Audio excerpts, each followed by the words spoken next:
Magandang tanghali po sa ating lahat. Ito po ngayon ang pangalawang araw ng ating low carb diet.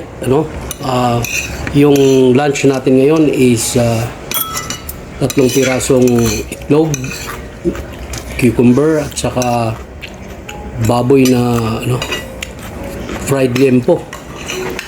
Ayan. So sabayanan nyo, kain muna tayo. So, yung sausawan natin ng maraming sili.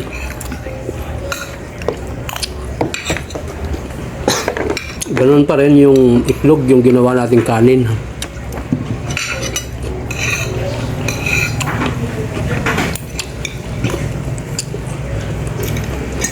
Itlog.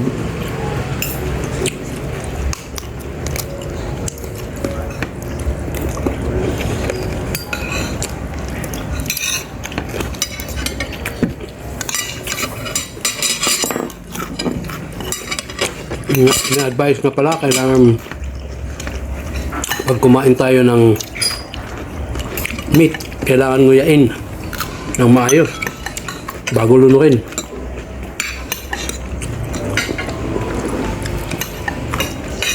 Yan po ang tagubili ng ating dietitian. Binabalatan natin yung mga cucumber natin dito kasi hindi kasi ito fresh.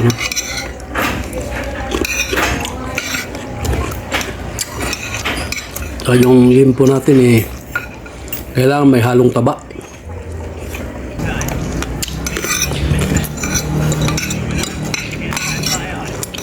Basta sanay din kayo.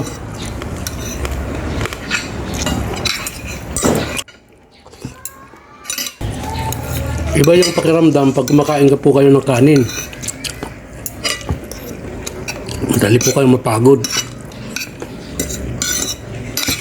At yung diet na kumakain ko ng karne kasama yung taba, wala kayong mataramdaman na gutom.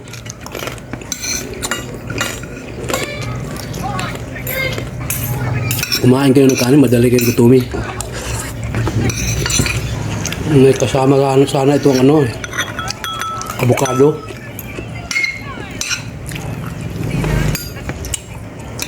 Wala pang available. Yung advice sa keto diet yung kailangan may laman yung pork tsaka may taba.